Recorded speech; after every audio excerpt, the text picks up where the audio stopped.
class the discussion of diabetes. That means nephrology plays such an important role in diabetes management. So therefore refer the patient early to nephrologist so that you prevent the further damage occurring in kidneys of the patient with diabetes. And we all know we have 1.2 million nephrons in each kidney. So that makes it 2.4 million in both the kidneys. So you're a millionaire so far as the kidneys are concerned. But don't lose the sight of kidney because it's a silent disease. So early reference to nephrology is important.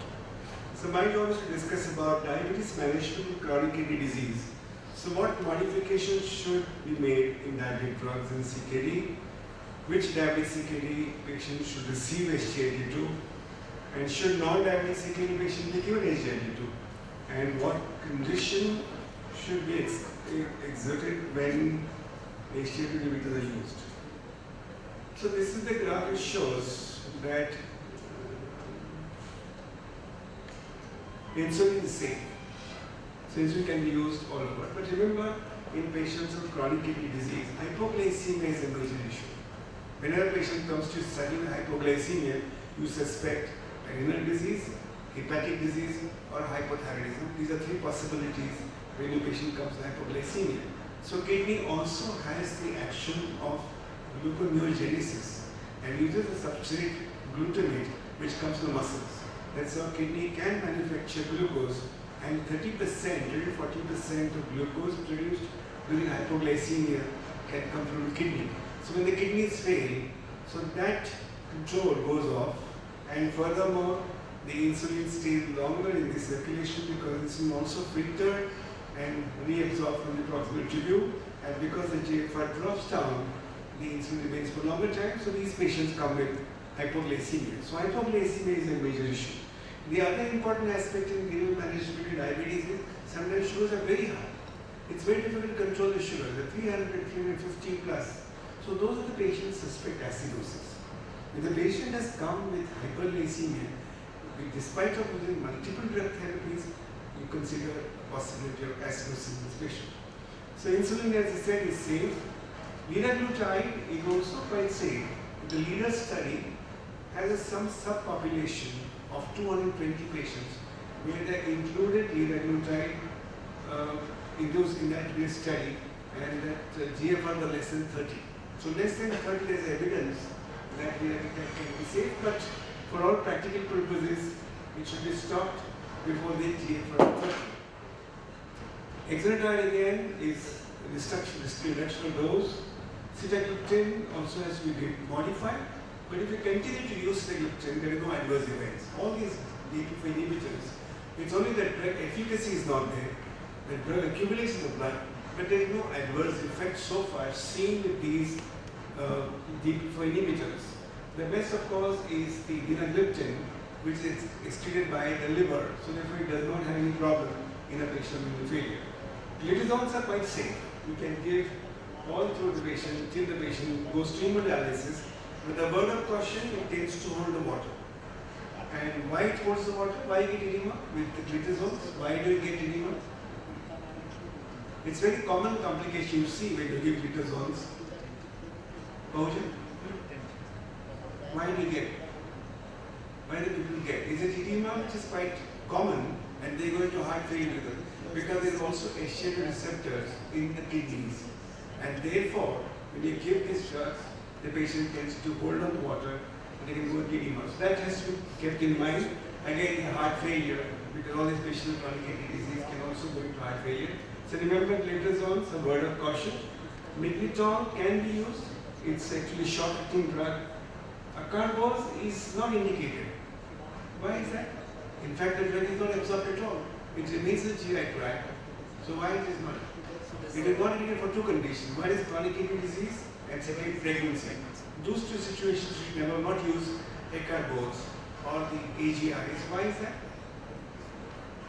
Why don't we do that? Because of the liver problem, Liver chronic kidney disease. Yes, because the levels too high. Hypoglycemia. They don't absorb. They remain in the GI tract.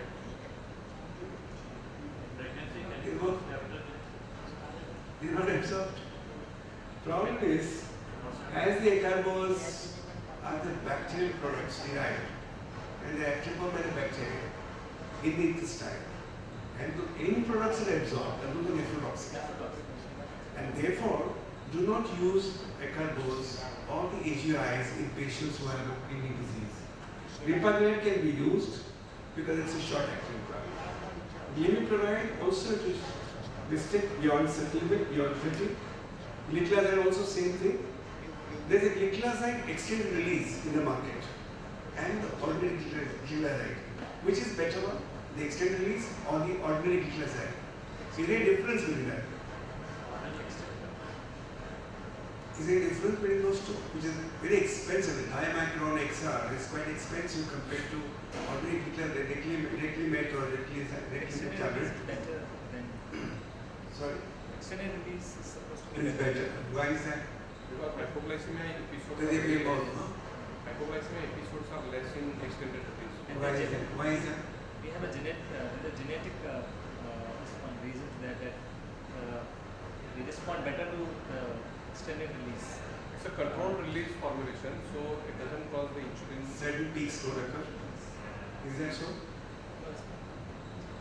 No. The real answer is the mode of excretion through liver is different.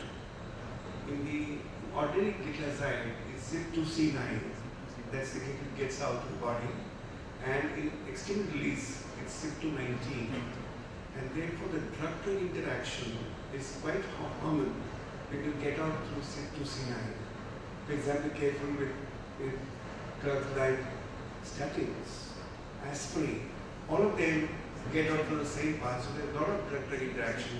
So therefore, there's a possibility. One more thing you should remember, gliclazide, the actual metabolite also has some hypoglycemic property.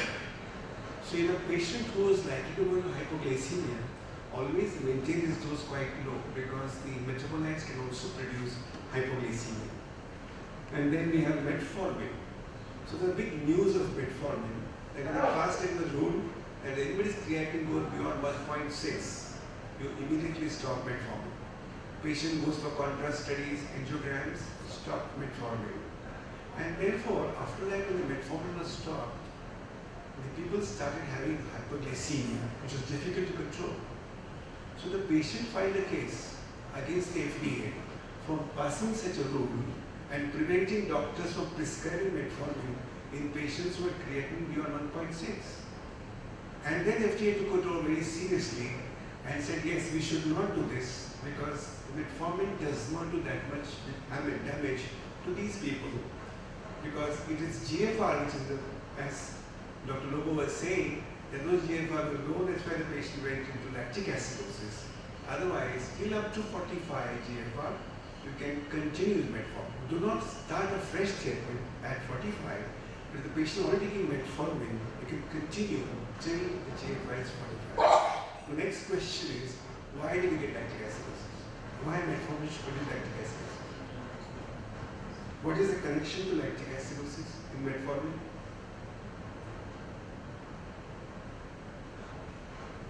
I think this is not necessary. I have covered everything. The last question I want to ask is why PhD? It's because the glucose is broken down to pyruvate and lactate. The pyruvate enters the Krebs cycle to produce ATP. The lactate is taken back to the liver and converted to glucose, which is called as the Cori cycle. In the Cori cycle, the lactate goes back to liver and gets converted to glucose. Patient takes metformin, doesn't allow lactate to be taken back by the liver. So lactate accumulates and there will be lactic acidosis in patients who takes metformin. Remember that expression. And the last important question, sir, is regarding metformin. Now sustained release is almost universally used. So yes, it's called extended release metformin. It's also called gastro-retentive technology. It stays in longer time. The reason is that the metformin is water soluble. It's immediately absorbed in duodenum.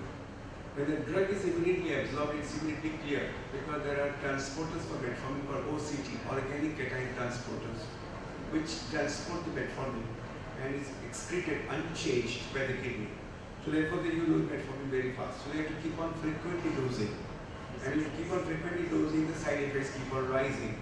So the patient has a lot of gastric upset. There are special receptors called D2 receptors in duodenum. which are stimulated by metformin, which produces nausea and vomiting. So therefore, to overcome this technology, you have to keep the metformin in the stomach for a long time. It's called gastro-retentive technology, where they use wet matrix technology, where the matrix swells up. And because it swells up, the size of the capsule becomes larger, so it cannot pass through the pylorus. So its small quantity diffuses the pylorus and absorbed, and therefore you get a long action. That's number one. Number two, because the drug is not suddenly absorbed, the patient can tolerate the drug better. And the third thing is, after this extended release, only 60% of the drug is actually absorbed, and 40% drug is passed on to the colon. And in the colon, it acts on the microbiome and changes the constitutional microbiome. So therefore, it is also stomach friendly and also improves the microbiome, and can also be used in patient renal failure because only 60% drug is used. So therefore, you have a better benefit, little more expensive in using the extended release metformin. And the last molecule that we will discuss now is the GLP I told you is SGLT2, which is not in the graph, because the graph is older one, and this is the new slide. All SGLT2, I think Valentine is the right person to speak because the entire presentation of present study was in the nephrology conference. So it's by the way it happened that the diabetologist, the part of the section is taken by now nephrologist. Initially it was cardiologist, because for heart failure, SGLT2 was used, so cardiologists were using more than the diabetologist. And now nephrologists have come into the picture. And your views on SGLT2 in renal, and then we can stop at that point. Yeah, I think. And then a question we can take. The last few lines, a last word from Dr. Valentine, who did an extremely good job, and I appreciate him. He's very, very well read and crystal clear ideas. And of course, his two companions also equally good. I appreciate, and a nice kind of interaction. I thank you very much for being with us.